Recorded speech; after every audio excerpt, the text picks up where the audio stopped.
자, 시브리서 10장 19절에서 25절,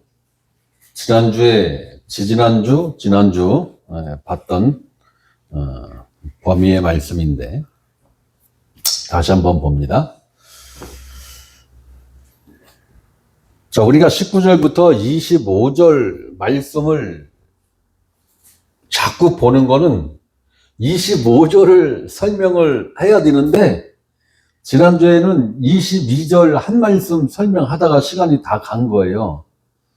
그 이제 25절을 설명을 하려니까 22절 말씀을 설명을 드려야 25절 말씀을 편하게 이해를 할 수가 있는데, 자, 다시 한번 22절을 봅니다. 시브리서 10장 22절 말씀은, 자, 22절 말씀은 굉장히 중요한 말씀들이 쭉 나오죠. 예, 쭉 나오는데, 맨 끝에 있는 하나님께 나아가자. 하나님께 나아가자. 이 말씀을 이제 관심 있게 보아야 하는데, 자, 22절을 한번 간략하게 한 번 더 보겠습니다. 우리가 마음의 뿌림을 받아, 이미 뿌림을 받은 거예요. 예. 앞으로 뿌림을 받을 거야, 이게 아닌 거예요. 예. 이미 뿌림을 받았습니다. 그 사실을 믿으라는 거예요. 예.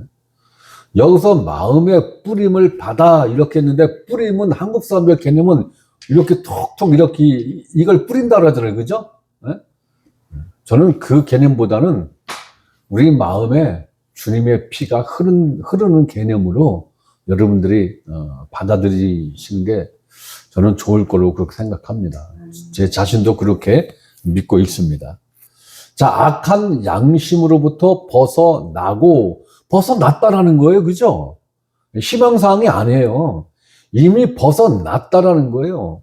여기서 벗어났다라는 것은 뭐예요? 네? 자유하다는 거예요. 네? 자유하다. 네.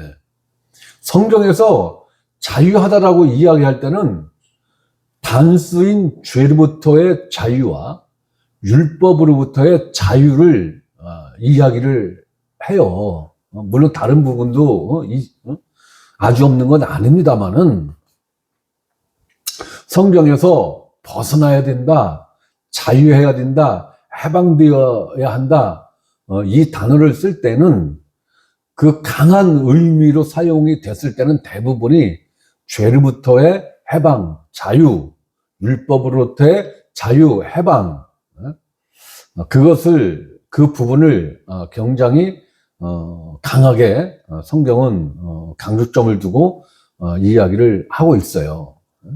자, 악한 양심으로부터 벗어나고, 이건 뭐예요? 자꾸 정죄받는 양심이죠. 정죄받는 양심으로부터 벗어났다는 거예요. 그러면 정죄를 왜 받아요?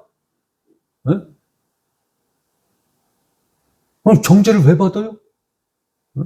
내 자신 스스로가 나는 죄인이고 내 안에 죄가 그대로 있어. 이러니까 정죄받는 거죠. 이러니까 정죄받는 거예요. 그런데 그 정죄받는 양심으로부터 벗어났다라는 거예요. 그러면 정죄받는 양심으로부터 벗어났다라는 것은, 첫째, 율법으로부터 벗어났다라는 것이고, 둘째, 죄로부터 자유하다라는 거예요. 그러니까 교회를 다니면서도, 교회를 나는 진짜 뭐 한 1년 정도 이렇게 다니신 분들이라면 난 충분히 이해를 하겠어. 네. 그런데 10년, 20년, 심지어는 4, 50년씩 다니고, 모태신앙은 지금 60살이면 60년 아니에요. 70살이면 70년이고. 그렇게 교회를 다녔는데도 이런 의미를 모른다면 난 도대체 이게 어떻게 이해를 해야 될지를 모르겠어요. 누가 문제인지, 본인이 문제인지, 교회가 문제인지, 설교자가 문제인지. 자, 이렇게 악한 양심으로부터 벗어나고 몸은 맑은 물로 씻음을 받았으니 이미 받은 거예요. 응? 받을 거야가 아니에요. 이미 받았으니. 응? 받았는데 뭘 또 어떻게 씻어달라고 그래. 응?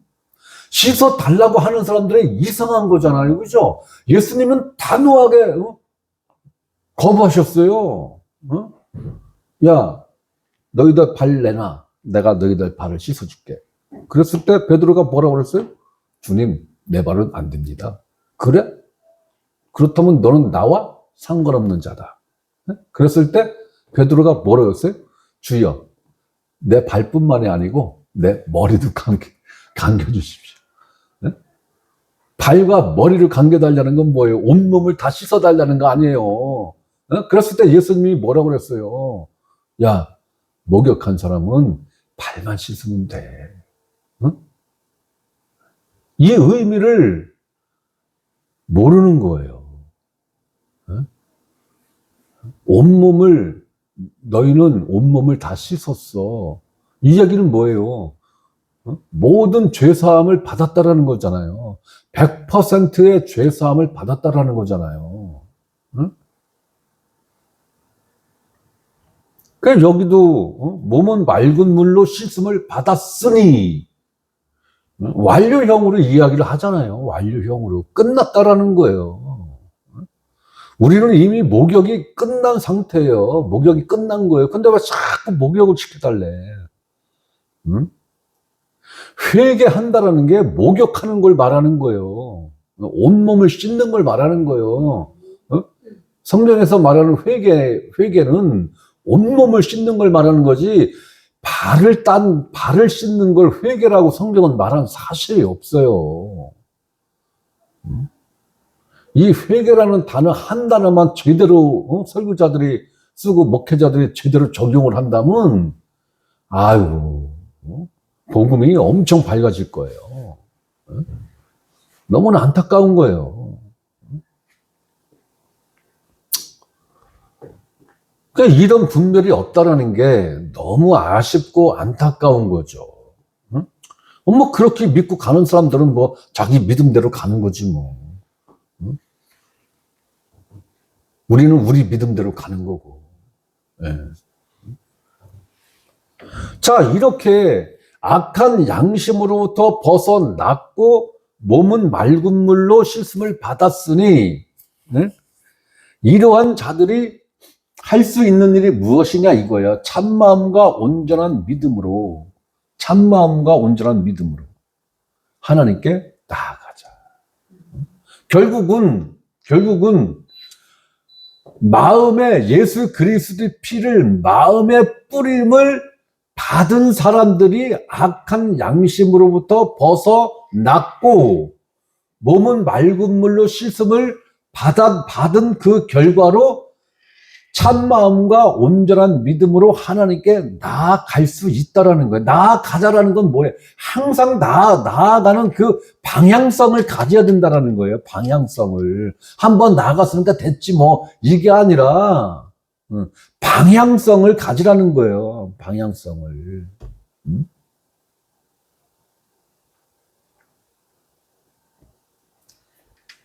자, 우리가 지난주에 살펴보았던 참마음과 온전한 믿음으로 하나님께 나아가자라는 이 말씀이 디도서에 나오는 이러한 사람들하고는 질적으로 다른 거예요. 1장 15절, 16절 말씀 보면.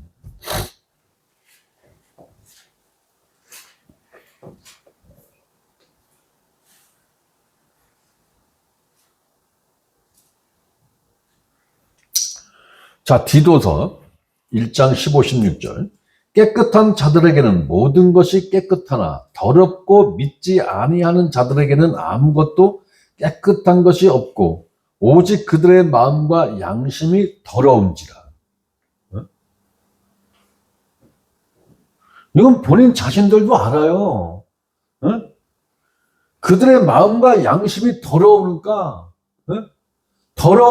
아침, 점심, 저녁으로 일명 회개라는 걸 하잖아요. 그죠?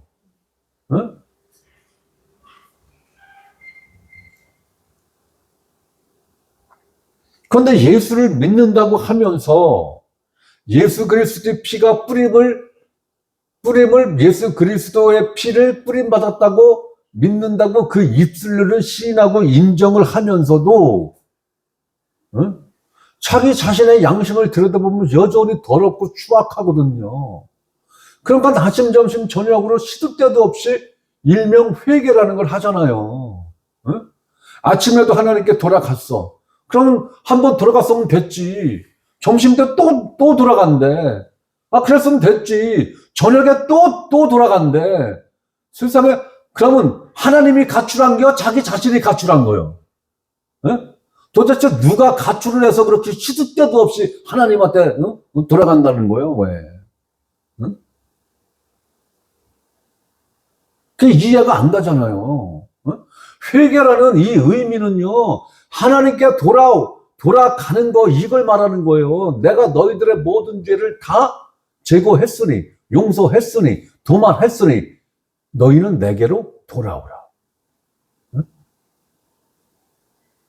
이게 회개예요. 다른 게 회개 아니에요. 아우, 제발 좀 이 회개라는 단어의 의미를 좀 제대로 알고 제대로 적용을 했으면 좋겠어. 지금 일명 기독교에서 이야기하는 회개는 자복이에요, 자복. 하나님, 내가 이런 죄를 지었습니다. 용서해 주세요. 이건 자복이라고요. 자복. 그런데 하나님이 뭐라고 그랬어요? 피 흘림이 없은즉 뭐가 없다고? 죄 사함이 없다고. 내 죄를 입술로 고백했으면 반드시 피 흘림이 있어야 되잖아요.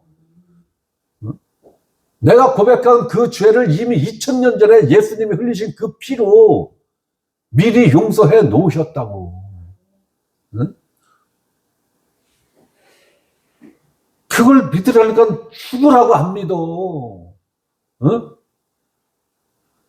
그러면 자기 입으로 자백을 했으면 요한 1서 1장 9절 말씀은 그렇게 100% 믿는다면 자기 입술로 고백한 죄를 2번, 3번 고백할 이유는 없는 거잖아요. 용서하신다며 미쁘시고 의로우신지라 자백하면 100% 용서하신다고 되어 있잖아요. 깨끗하게 씻어준다고 되어 있잖아요. 요한일서 1장 9절에 그 말씀도 안 믿는 거요. 그 말씀 가지고 이렇게 제대로 된 복음을 증거하는 사람을 공격을 하는 그런 성경 구절로 사용을 하면서도 그 성경 구절 자체도 안 믿는다고. 제대로 안 믿는다고. 그러면 요한일서 1장 9절 말씀만이라도 제대로 좀 믿었으면 좋겠다라는 거예요, 나는. 그러면 자기 입술로 자백한 건 하나님은 미쁘시고 의로우사 모든 죄를 다 용서하신다고 되어 있잖아요. 깨끗하게 하신다고 되어 있잖아요. 그럼 내가 고백하는 즉시 깨끗함 받은 거잖아요. 그럼 그 사실을 믿어야 되잖아요. 근데 일주일 전에 지은 죄가 또 일주일 후에 생각난다 해서 아이고 그때 고백했는데도 용서 못 받았는가 봐. 또 하고 일주일 후에 또 생각나면 또 하고 또 하고 그럼 이건 문제가 있는데 왜 내 안에서 이루어지는 것과 성경에서 말씀하신 것과 왜 안 맞지? 그렇다면 내 믿음에 문제가 있는 건가 성경 말씀에 문제가 있는 건가를 점검을 해야 되잖아요. 점검도 안 해. 안 해. 아유. 이렇게 마음과 양심이 더러운 자들은 16절 보세요. 그들이는 누구예요? 마음과 양심이 더러운 자들. 하나님을 시인하나 행위로는 부인하니. 대한민국 기독교인이 800만이에요. 800만이 하나님 시인 다 하죠. 가나안 성도들도 하나님 시인 다 한다고요.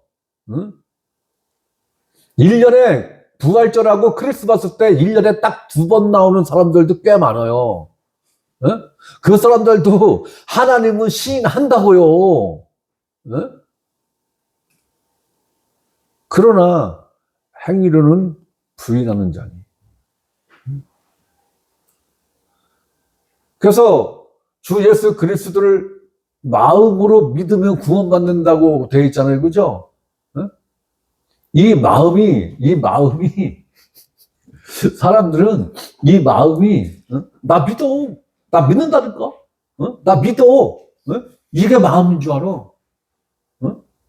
그거 마음 아니에요. 예수님이 뭐라고 그랬어요? 제자들이, 당신의 제자들은 손도 안 씻고 밀을 이렇게 비벼서 쳐 잡수시네요? 그러니까 더러운 자들이네요? 그 얘기거든요. 유대인들은 반드시 뭘 먹으려면 손을 씻고 먹어야 되거든요. 그들의 유전에 의하면. 그러니까 예수님이 뭐라고 그랬어요? 맞아. 그런데 사람 입으로 들어간 게 사람을 더럽게 하는 게 아니고 사람 속에서 나오는 게 그 사람을 더럽게 한다. 그건 뭐예요? 사람 속에서 나온 게 뭐예요? 행위잖아요, 행위. 행위잖아요. 그게 마음이잖아요. 그죠? 사람 속에서 나온 게 그 속이 뭐예요? 사람 마음이잖아요. 거기서 나온 게 더럽게 한다고 그랬어요. 그게 뭐예요? 행위잖아요, 행위. 그들의 말과 행위. 행위에 구별됨이 없으면 그건 하나님 부인하는 거예요. 내가 세상과 구별된 게 없다면 그거는 하나님을 부인하는 거라고요. 세상과 짝하고 세상과 친구하고 세상 없이는 못 살고 세상에 주는 재미, 세상에 주는 즐거움, 세상에 주는 안락함, 세상에 주는 명예, 희락, 아유,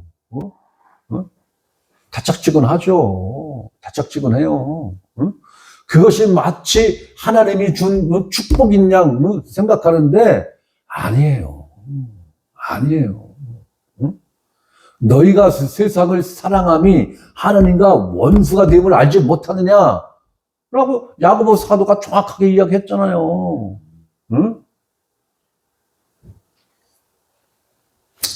행위로는 부인하니 삶에 경건이 없고 삶에 구별이 없고 삶에 거룩이 없다라는 거예요. 이게 하나님을 부인하는 거예요. 이게 이러한 자들을 향해서 어떻게 이야기해요? 가증한 자요, 복종하지 아니하는 자요, 모든 선한 일을 버리는 자니라. 선한 일이 뭐예요? 하나님이 보내신 자를 믿는 게 가장 선한 일이라고 그랬죠? 결국 예수를 안 믿는다는 거예요. 그래서 하나님은 입으로 시인하는 거 안 봐. 마음 중심을 본다고 그랬잖아요. 마음 중심을 본다는 게 뭐예요? 네 삶의 중심, 축을 본다는 거잖아요. 네 삶의 축을 본다는 거예요. 축. 네 삶의 축이 과연 나냐, 세상이냐, 이걸 본다는 거잖아요.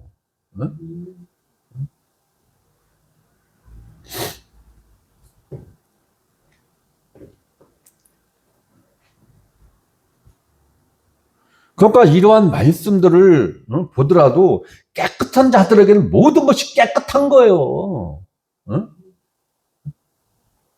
더러워질 수가 없는 거예요. 목욕한 존재들은 더러워질 수가 없는 거예요. 더러워질 수가 없는 거예요. 우리가 경험적으로도 알잖아요. 경험적으로도. 우리가 종교 생활할 때, 아이고, 죄 졌네? 그거, 주머니에, 넣어놓고. 또 조금 있다가, 또 죄 졌네? 그거는 바지 뒷주머니에다가 넣고. 조금 있다 또 죄 졌네? 그거는 이제, 안쪽 주머니에다 넣고. 그러고서는 이제 교회 가서 이제 뒷주머니에 있는 거 꺼내서 하나님 죄 졌습니다. 죄송합니다. 안주머니에 있는 거 꺼내서 하나님 죄 졌습니다. 죄송합니다. 하도 많이 죄를 져가지고 다 기억이 안 나. 그러니까 생각나지 않고 기억나지 않는 모든 죄도 하나님 인정하고 고백합니다. 아니, 나는 그랬어요, 나는. 나는 그랬어요. 네. 네. 누락된 죄가 있으면 구원을 못 받잖아요. 어? 네. 그러니까 그렇게 기도했다고요. 그것도 매일, 매일, 네? 매일.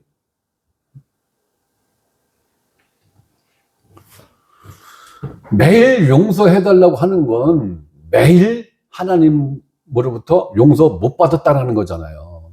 네? 그러면 나는 입으로는 하나님을 믿는다고 시인을 하는데 내 마음 중심으로는 하나님이 하신 일을 못 믿고 있는 거죠. 그러니까 자꾸 용서해달라고 하는 거잖아요. 네? 아, 용서했다니까. 아, 용서했다는데 너 왜 자꾸 용서해달라고 그러니? 응? 하나님도 참 인내심이 대단하시죠. 짜증낼 만도 하시잖아요. 지금 2000년이 조금 넘었는데 짜증도 안 내죠. 응? 아이고. 깨끗한 자들에게는 모든 것이 깨끗한 거고요. 깨끗하지 못한 자들은 모든 게 더러운 거예요. 모든 게 더러운 거예요. 더러우니까 하와와 아담이 왜 낙엽잎을 치마를 만들어서 입었어요? 왜? 성경에는 부끄러움을 가리려고 그렇게 돼 있죠? 그 부끄러움일까요? 더러움에 대한 부끄러움이라고 여러분들 생각은 안 해보셨어요? 더러움에 대한 부끄러움. 우리가 더러우면 밖에 못 나가잖아요. 그죠? 왜? 남 부끄러워서. 여자분들 화장 안 하면 절대로 집에 불 나기 전에는 바깥으로 안 나가잖아요. 화장 안 하고는. 왜? 남들이 나를 못 알아봐. 응? 응?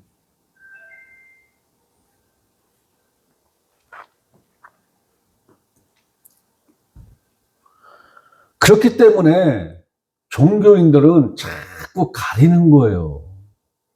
무엇으로 가려요? 가려도 안 가려질까? 무엇으로 가려요? 종교의식으로 가리잖아요. 종교의식으로. 하나님 마음을 무엇으로 달래고 있어요? 물질로 달래고 있잖아요. 그죠? 물질로 하나님 마음을 깐난하게 얼려고 달래듯이 그렇게 지금 물질로 달래고 있잖아요. 그 물질을 누가 공급하고 있는데 말 같지도 않은 짓거리들을 지금 하고 있는 거예요. 아유, 죄송합니다. 말 같지도 않은 행위들을 하고 있는 거예요. 종교의식 이거 다 파야 됩니다. 의식은 없어요. 형식 없어요. 없어요. 자꾸 그런 것을 만들어서 자꾸 덕지덕지 돼서 부끄러움을 가리려고 하는데 아무리 그래도 그 부끄러움은 못 가려요. 순간은 가려지는 것 같은데 시간이 지나면 속에 있는 게 배어 나오죠? 배어 나오는 거예요. 그거 다 자꾸 덕지덕지 그냥 붙이고 또 붙이고 또 붙이고 하는 거예요. 그러나 그리스도인들은 거듭난 그리스도인들은 더러울 게 없어. 왜? 모든 것이 다 깨끗해. 그러니까 뭘 입을 게 없어. 입어야 될 필요성을 못 느끼는 거예요. 입어야 될 필요성을 못 느끼는 거야. 그러니까 어떠한 형식과 어떠한 의식에 집착을 안 하는 거예요. 가급적이면 그것을 자꾸 벗어내려고 하는 거야. 왜? 부자연스러우니까. 거추장스러우니까. 자유롭지를 못하니까. 그러니까 자꾸 그런 것들을 벗으려고 하는 거예요. 벗겨내려고 하는 거예요. 더러운 자들은 자꾸 뭔가를 끼워 입으려고 하고 깨끗한 자들은 자꾸 벗겨내려고 하는 거예요. 벗겨내려고 하는 거예요.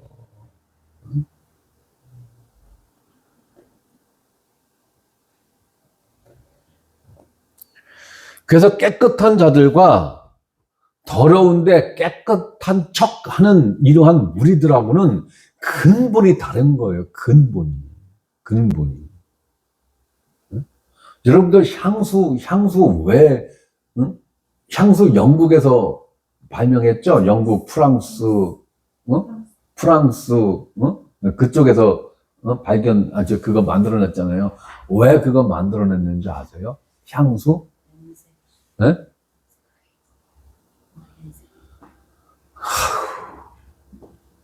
프랑스는요, 집에서 오줌 뜯는 걸 창밖으로 버렸다고요. 창밖으로. 그러니까 영국, 프랑스, 뭐 독일, 뭐 이런 데는 길거리가 다 똥이야, 똥. 인분 덩어리라고, 인분 덩어리, 똥. 응? 그래서 하이힐이 거기서 나온 거야, 하이힐이. 예? 똥을 밟아도 발에 똥이 안 들어가게끔 하이힐을 이렇게 굽을 높게 이렇게 만들어서 예? 그러니까 늘 더럽잖아요. 냄새나고. 예? 그리고 그쪽 나라들은 물이 현찮아. 우리나라처럼 이렇게 깨끗하지를 않아. 현찮아. 그러니까 자주 안 씻어. 그러니까 그 냄새를 가리려고 향수를 만들어낸 거예요. 그 더러운 것을 감추기 위해서 만들어낸 게 향수라고요. 향수. 그러니까 향수를 짙게 뿌리고 다니는 사람들은 나 샤워 안 했다. 나 일주일 샤워 안 했다. 한 달 나 머리 안 감았다. 이러고 다니는 거하고 똑같은 거라고요. 저는 뭐 향수는 고소하고 뭐 화장품 자체를 나는 내 몸에 이렇게 가까이 하는 걸 싫어해서 그렇다고 뭐 엄청 잘 씻는 건 아닌데 그 향수가 자꾸 뿌리잖아요. 향수를 자기 몸에. 그게 뭐예요? 나한테서 뭔가 악취가 난다라는 그 강박관념이 있는 거예요. 그런 사람들은. 아파트에서 그 엘리베이터 타고 이렇게 타면은 아주 그 향수가 아주 향긋한 향수도 있는데 아주 독한 향이 있어요. 아주 독한 향이. 그러면 그냥 미간이 이렇게 찌푸려질 정도로 독한데, 한국 사람들은 향수 뿌리고 다녀야 할 이유가 없어요. 그 질병적으로 몸에서 이제 자연적으로 아무리 씻어도 이제 몸 자체에서 이제 그 암내라고 그러죠.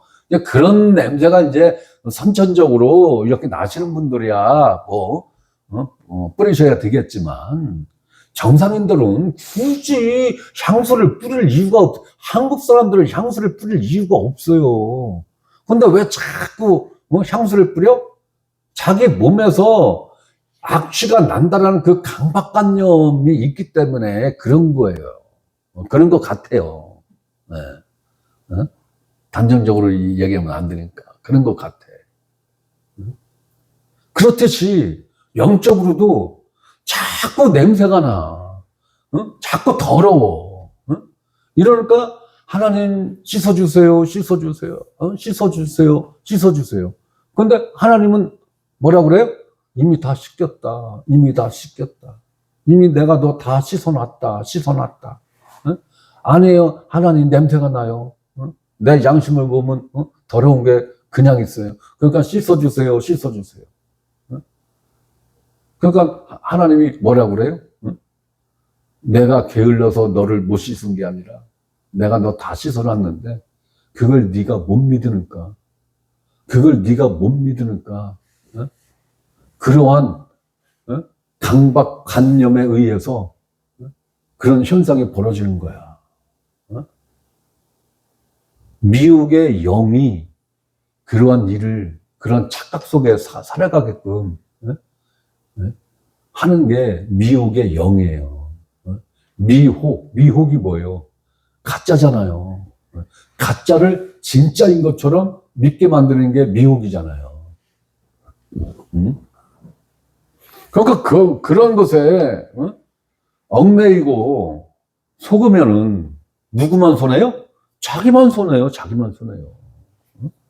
자, 이렇게 참 마음과 온전한 믿음으로 하나님께 나아가자라는 거예요. 하나님께 나아가자. 응? 그럼 결과적으로 가장 먼저 뭐가 있어야 되는 거예요? 핏불이 있어야 되는 거예요. 그죠? 네. 자, 여기서 말하는 이 우리 마음에 뿌려졌다라는 이 말씀은 뭐예요? 하나님 보좌 앞에 가 있는 우리 죄의 문제를 이야기하는 게 아니잖아요. 어? 왜? 그거는 끝났어요. 네. 그거는 거론을 거의 안 해요. 성경에서. 왜? 끝난 거니까. 그런데 이 마음에 뿌려지는 문제는, 우리 양심에 뿌려지는 문제는, 이제는 내가, 살아있는 내가, 내 안에서 실질적으로 이게 이루어져야 되는 문제인 거예요. 그러니까 이게 단순한 문제가 아닌 거예요. 응? 이게 단순한 문제가 아닌 거예요. 왜? 각자의 어떤 상황들이 다 다르잖아요. 그죠? 처한 상황도 다 달라. 네. 네? 그러니까 100이면 100 다 달라. 네? 지금 인구가 80억 명인데 80억 명마다 한 명 한 명이 다 달라. 다 달라. 응?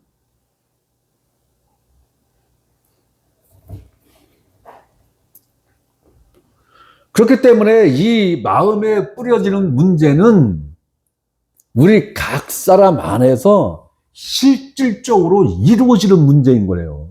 실제로 이루어지는 문제인 거예요, 이건. 응? 그렇기 때문에 이거는 객관화를 시킬 수가 없는 거예요. 객관화를 시킬 수가 없는 거예요. 응? 그리고 이거는 인간인 제3자가 어떻게 해줄 방법이 없어, 이거는. 그냥 이런 게 있어라고 설명만 해줄 뿐이에요. 응? 목사가 한 사람 한 사람 안에 이걸 다 심어줄 수 없어요. 그건 불가능한 거예요. 그건 누가 하는 거예요? 성령님이 하시는 거예요. 나하고 성령님하고의 1:1 관계 속에서 이루어지는 문제가 믿음인 거예요. 네? 이게 안 되면은 천하 없어도 안 되는 거예요. 네? 인간끼리는 이거를 어떻게 해줄 수가 없어요. 그냥 얘기해 주는 것 뿐이지. 전달해 주는 것 뿐이지. 그 마음에 실질적으로 이 피의 능력으로, 파워로, 어떠한 역사가 이루어지는 것은 성령님이라고요. 이거 이외에는 길 없어요. 방법 없어요. 천하 없어도 없어요. 안 되는 거예요. 자, 하나님께 나아가자. 하나님께 나아갈 수 있는 존재들은 딱 한 부류의 사람밖에 없다는 거예요. 마음의 핏부림을 받아서 그 악한 양심으로부터 자유하고, 또 뭐예요? 네. 맑은 물로 씻음을 받았어. 그리고 참마음과 온전한 마음으로 하나님께 나아가자. 그러니까 하나님께 나아가는 데 있어서 거리낌이 단 한 톨이라도 있으면 하나님께 못 나간다는 얘기인 거예요. 1.1에게 죄의 그림자라도 있으면 못 나간다는 거예요. 못 나간다는 거예요. 그러니까 자꾸 의식으로 나간단 말이에요. 의식으로. 그럼 말도 안 되는 거예요. 안 되는 거예요. 성경에 그렇게 말하는 사실이 없어요. 자, 하나님께 나아가자. 모이자라는 거예요. 하나님 앞에 모여라. 하나님 앞에 모여라. 그럼 어디로 모이라는 겁니까? 성전으로 모여야 되는 겁니까? 교회로 모여야 되는 거죠? 교회로. 왜? 교회가 하나님의 뭐니까? 처소니까. 하나님의 집이니까. 우리는 하나님의 자녀니까 당연히 하나님 집에 머물러 있는 게 당연한 거죠? 그런데 하나님 집에 모이는 걸 별로 안 좋아해. 이거는 문제가 있는 거예요. 자, 사도행전 2장을 봅니다.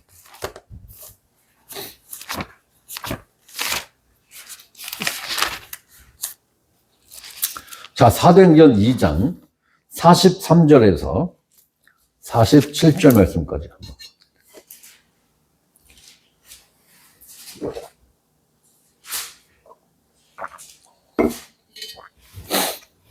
사도행전 2장 43절에서 47절. 사람마다 두려워하는데 사도들로 말미암아 기사와 표적이 많이 나타나니 믿는 사람이 다 함께 있어 모든 물건을 서로 통용하고 또 재산과 소유를 팔아 각 사람의 필요를 따라 나눠주며 날마다 마음을 같이하여 성전에 모이기를 힘쓰고 집에서 떡을 떼며 기쁨과 순전한 마음으로 음식을 먹고 하나님을 찬미하며 온 백성에게 친송을 받으니 주께서 구원받는 사람을 날마다 더하게 하십니다. 아니, 금방은 교회에서 모였다면서 왜 성경에는 성전에 모이기를 힘썼다고 되어 있는데? 그죠? 수천 명의 사람들이 모일 수 있는 광장은 성전 뜰밖에 없어요. 성전 뜰밖에 없다고요. 그러니까 예루살렘 성전 뜰에 모인 거예요. 이때는 아직 핍박받기 전이니까 모여서 사도들이 복음을 전한 거예요.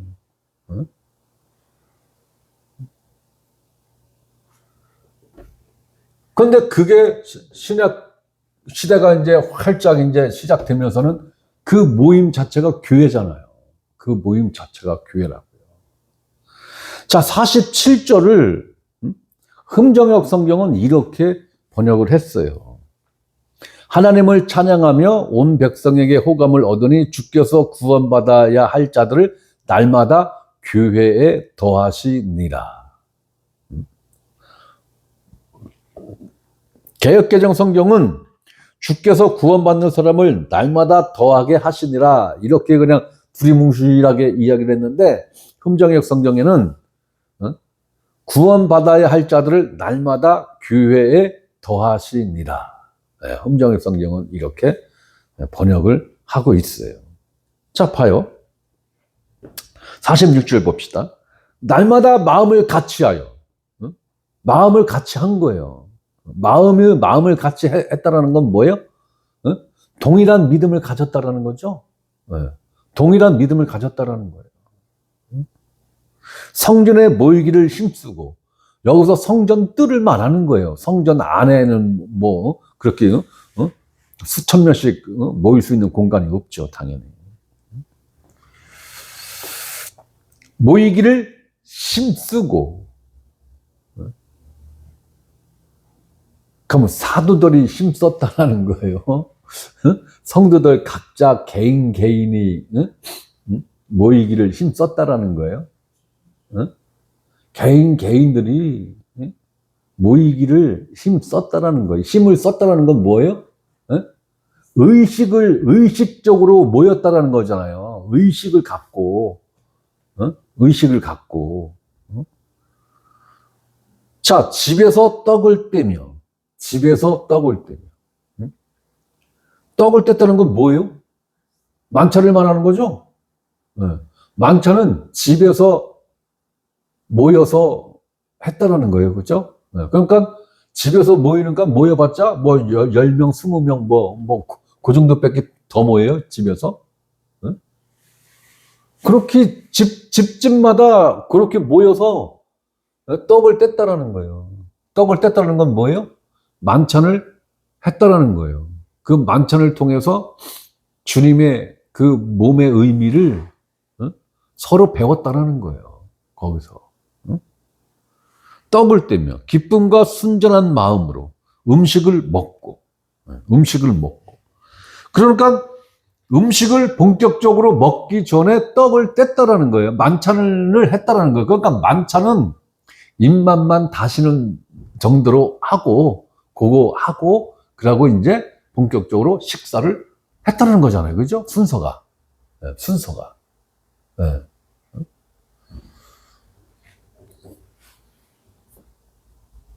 하나님을 찬미하며 온 백성에게 칭송을 받으니 주께서 구원받는 사람을 날마다 더하게 하십니다. 그러니까 구원받는 사람들을 날마다 더하게 하셨다라는 것은, 그러면 사람을 구원시키는 일에 대한 주체가 누구라는 거예요? 네?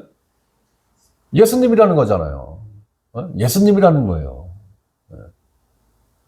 구원에 대한 주체는 예수님이라는 거예요. 우리 인간이 될 수가 없어요. 천하 없는 사람이라 해도 될 수가 없는 거예요.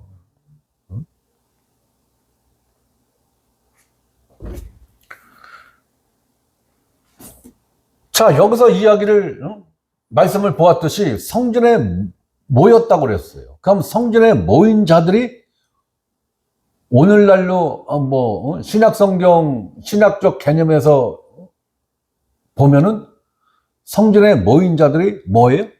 교회죠. 교회인 거예요. 흥정역 성경에서는 명확하게 날마다 구원받는 자들을 어디에 더해 주셨다고 그랬습니까? 교회에 더해 주셨다.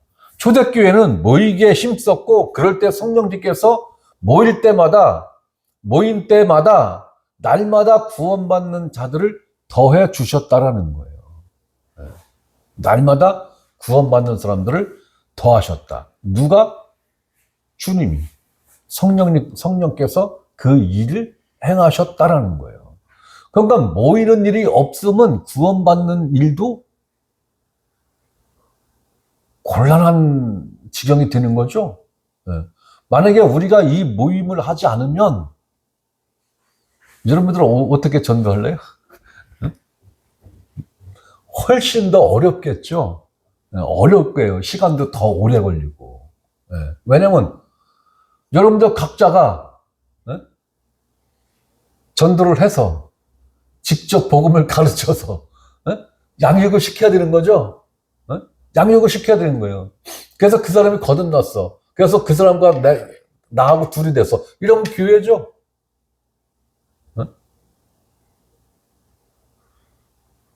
그래서 이게 교회가 구심점이 상실하면은 모든 것이 굉장히 이제 비효율적으로 가게 되는 거죠. 모든 게.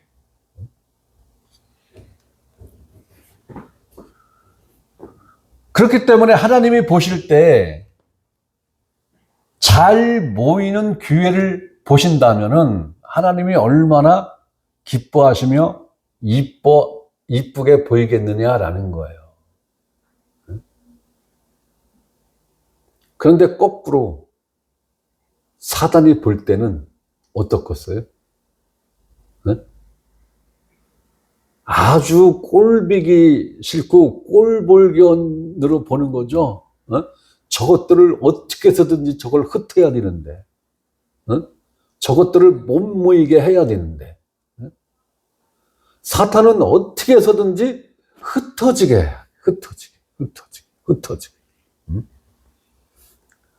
그런데 사탄이 전략을 바꿨어요. 언제부턴가 사탄이 전략을 쓱 바꿨어요. 18세기, 19세기로 이렇게 딱 접어들면서 종교개혁 이렇게 되고 하면서 사탄이 전략을 싹 바꿨어요. 교회 해. 그 대신에 세상의 원리를 그대로 갖고 들어가요. 세상의 원리를. 세상 조직 원리가 교회 조직 원리 그대로 지금 적용되고 있어요. 기업들이 그 조직 관리하는 것과 똑같이 대형교회들은 똑같이 지금 그 조직으로 운영 관리가 되고 있어요. 세상 문화, 세상 음악, 모든 게 다 들어왔어. 설교해. 하나님 말씀, 설교해. 만찬 해. 침례식 세례식 다 하는데 종교의식으로 해. 종교의식으로. 종교적 행사로 하라. 네. 그러니까 겉으로 볼 때는 다 똑같죠? 똑같아요. 더 거룩해. 더 신령해. 지금 교회가 이렇게 이 사탄의 이 전략에 지금 다 잠들어 있다고 보면 맞아요. 다 취해 있어요. 다 취해 있어요. 그래서 사도 바울 서신서를 쭉 한번 보세요. 너희는 정신을 차려라. 너희는 술 취하지 마라. 정신을 차려라. 사도 바울이 이런 얘기를 가끔 해요. 왜? 그때 당시에는 마약류를 대마초나 이런 걸 관리 감독을 안 했잖아요. 그냥 다 이렇게 할 수 있는. 그러니까 늘 정신이 몽롱한 상태로 있는 거예요. 정신이 하루 종일 몽롱한 상태로 있는 거예요. 그러니까 이런 사람들에게 복음이 들어가요? 못 들어가죠. 못 들어가는 거예요. 자, 21세기는 어떠냐? 세상 문화에 취해 있어요, 교회가. 세상 문화에 지금 취해 있다고요. 네.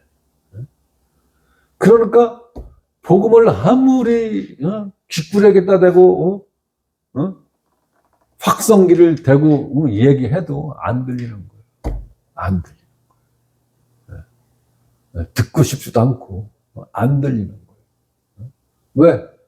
세상 문화에 취해 있으니까 멍멍한 상태예요. 뭔 소리가 들리긴 들리는데 이게 뭔 소리인지도 모르는 상태인 거예요. 멍멍한 상태. 지금 다 취해 있어요. 지금 취해 있어요. 여러분들 술에 안 취해 보셨죠? 응? 아유, 좀 아쉽네. 네. 저는요, 한 20년을 술에 취해 있었어요. 20년을. 네. 술에 취하면요, 아주 좋아요. 온 세상이 다 내 거 같아. 내 게 아니라 내 거 같아. 네. 남부러울 게 없어. 네. 네? 그러니까 제정신이 아닌 거죠. 네? 제정신이 아닌 거예요. 그러니까. 네? 그러니까 이게 뭔가에 취해 있다는 거는요. 네? 너무 좋은 일이 생기고 너무 이렇게 기분이 좋고 하면 구름 위를 걷는 듯한 느낌이라고 그러잖아요. 그죠? 그런 거예요. 다 좋은 거예요. 다 좋은. 취해 있으니까 다 좋은 거예요. 술 취해갖고 들어왔는데 애들이 막 그냥 어리광 부리고 뭐 아빠 사랑해요 하면서 뽀뽀하고 뭐 어깨 주물러주고 다리 주물러주면요. 10,000원짜리 50,000원짜리가 막 나가는 거예요. 그리고 아침에 일어나서 내가 분명히 어제 저녁에 10만 원 있었는데 없어. 없어. 그러면 누구를 의심해? 마누라를 의심하죠. 그러면 마누라가 어제 애들한테 다 용돈 줬잖아. 기분 좋다고. 그러는 거예요. 아침 되면 후회하고. 그렇게 취해 있을 때는 모든 게 다 환상으로 보이는 거예요. 환상. 그 상태에서 뭔가를 듣는다고 해서 이 분별력이 있겠습니까? 없는 거예요. 없는 거예요. 거기에 잠에서 딱 깨어나면 여러분들 저기 한번 해보셨어요? 수면 내시경? 수면 내시경. 그건 마취제를 쓰는 게 아니고 이제 그 호흡 마취제를 쓰는 거잖아요. 그죠? 호흡 마취제. 아, 주사도 놔요? 네. 그럼요, 잠꼬대 다 해요. 그리고, 아프다고도 막 그러고, 잠꼬대도 막 하고 그래요. 그래서 어떤 사람은 잠꼬대 하면서 사랑 고백했다가 이혼한 사람도 있다고 내가 들은 것 같아. 농담이겠지만. 그러니까 그런 거예요. 그런데 마취해서 깨고 나서는 자기가 한 행동 하나도 기억 못 하죠? 기억 못 해요. 그렇듯이 세상 문화에 취해서 종교 의식으로 신앙생활을 한 사람들에게는요, 하나님이 그 공력을 불로 테스트 한다 그랬잖아요. 그죠? 불로. 불로. 은과 금과 보석만 인정한다고 그랬어요. 집으로 만든 건 다 태워 없어지는 거는 하나님이 인정 안 한다고 그랬어요. 없는 거예요. 아무것도 없는 거예요. 뭔가는 열심히 죽으라고 했는데 없는 거예요. 아무것도 없는 거예요. 아무것도 없는 거예요. 그게 종교인들이에요. 그게 종교인들. 얼마나 열심히 합니까? 얼마나 새벽부터 밤늦게까지 심고 또 심고 심고 또 심고 심고 또 심었는데 거둘 게 없어. 거둘 게 없어. 우리는 사탄의 전략을 알아야 돼요. 이 시대에 사탄이 어떠한 전략을 쓰고 있는가. 교회 절대로 핍박 안 합니다. 교회 모여. 모여. 당연히 모여야지. 그럼 모이는데 주일날만 모여. 이거잖아요. 그죠? 모이는데 주일날만 모여. 쓸데없이 수요일날 모이지 말고, 등록교인 60명, 100명인데 수요일날 모이는 사람은 2명, 3명이요. 이게 한국교회 현실이에요, 지금. 등록교인 100명인데 수요일날 모이는 사람들은 5명도 안 돼요. 5명도 안 돼요. 안 모이는 거예요. 안 모이는 거예요. 그런데 주일날만 모여, 그죠? 주일날만. 왜? 주일날 안 가면 벌 받는다고 하니까. 저주 받는다고 하니까. 복을 못 받는다고 하니까. 근데 성경에는 너희는 날들을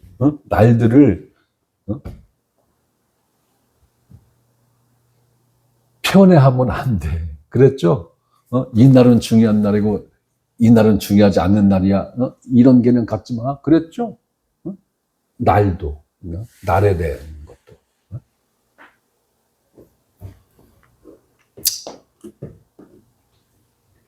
모임은요, 똑같은 거예요.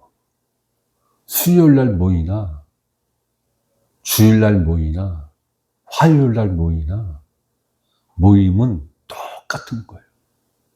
네, 똑같은 거예요.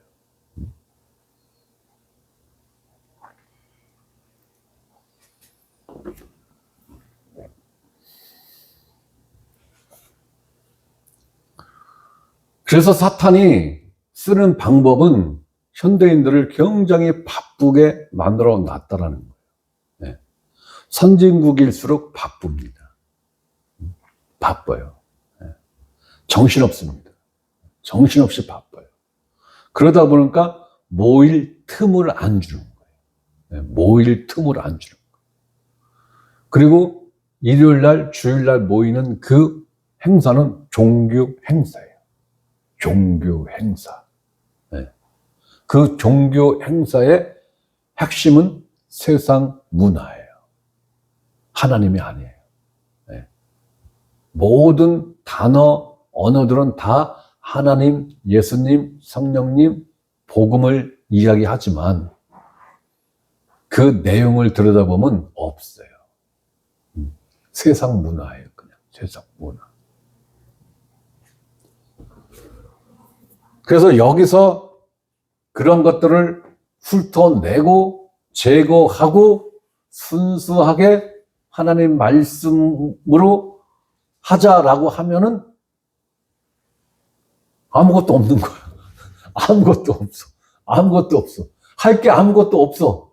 네? 그러니까 단순해질 수밖에 없는 거예요. 진짜 단순해질 수밖에 없는 거예요. 모임 자체가 단순해질 수밖에 없는 거예요. 모여서 말씀 나누고 떡 떼고 그리고 식사하면서 교제하고 이거잖아요. 이거예요, 이걸 하기 위해서 모이는 거지. 어떤 종교 행사를 하기 위해서 모여서 그리고 밥도 먹어. 밥 먹는데 맨 드라마 얘기만 해. 드라마 얘기만 해. 정치 얘기만 해. 세상 돌아가는 얘기만 해. 그건 교제가 아니죠. 그거는.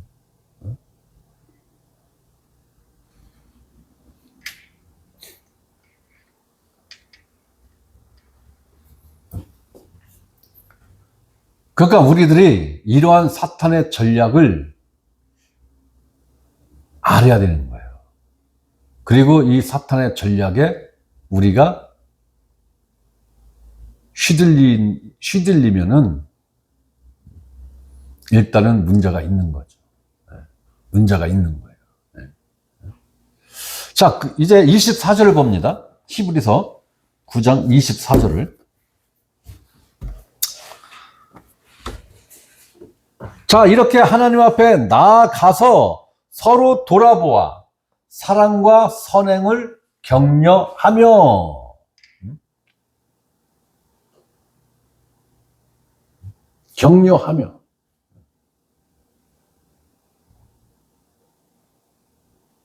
서로 돌아봐야 되는 거예요.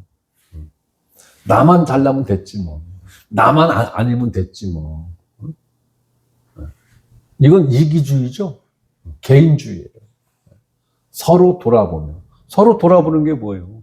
일단 관심을 가져야지 되잖아요. 관심을 가져야 상대방이 내 눈에 들어오는 거잖아요. 내 눈에 들어와야 돌아볼 수 있는 거고. 그리고 사랑과 선행을 격려하며. 그리고 25절 모이기를 피하는 어떤 사람들의 습관과 같이 하지 말고. 그러니까 모이기를 폐하는, 습관적으로 폐하는 이 일을 하지 말라는 거죠. 그럼 이 말씀을 뒤집으면 모이기를 힘쓰라는 거예요? 등하시라는 거예요? 힘쓰라는 거잖아요. 힘쓰라. 아까 사도행전 2장에서도 봤지만 초대교회 성도들도 모이기를 힘썼다고 했잖아요. 모이기를 힘썼다.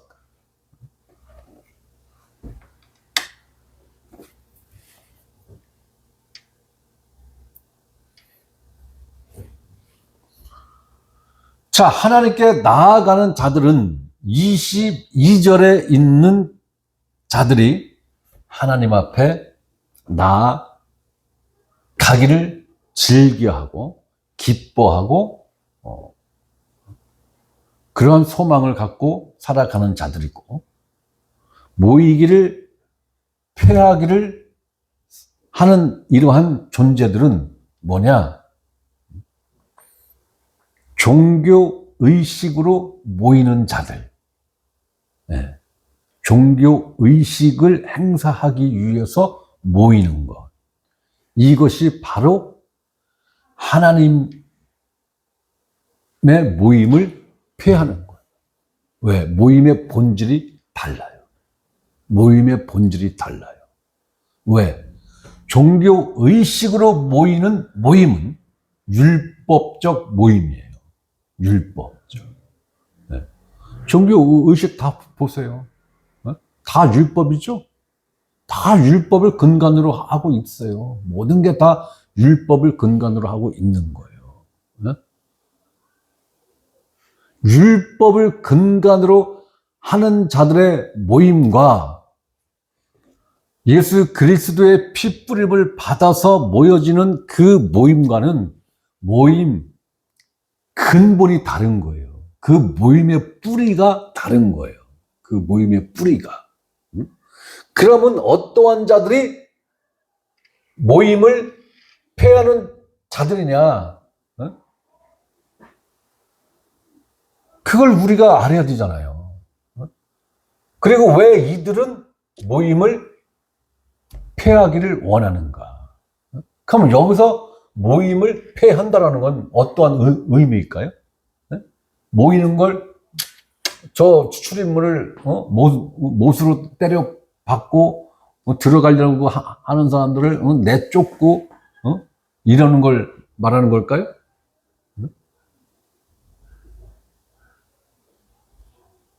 모임을 나는 싫어. 나 안 나갈 거야. 이거죠? 나 싫어. 난 모임 안 나갈 거야. 이게 모임을 폐하는 자예요. 이게. 네. 그러면 왜 이 시브리서에서 이 모임을 폐하는, 곧 모임으로부터 이탈돼서, 네?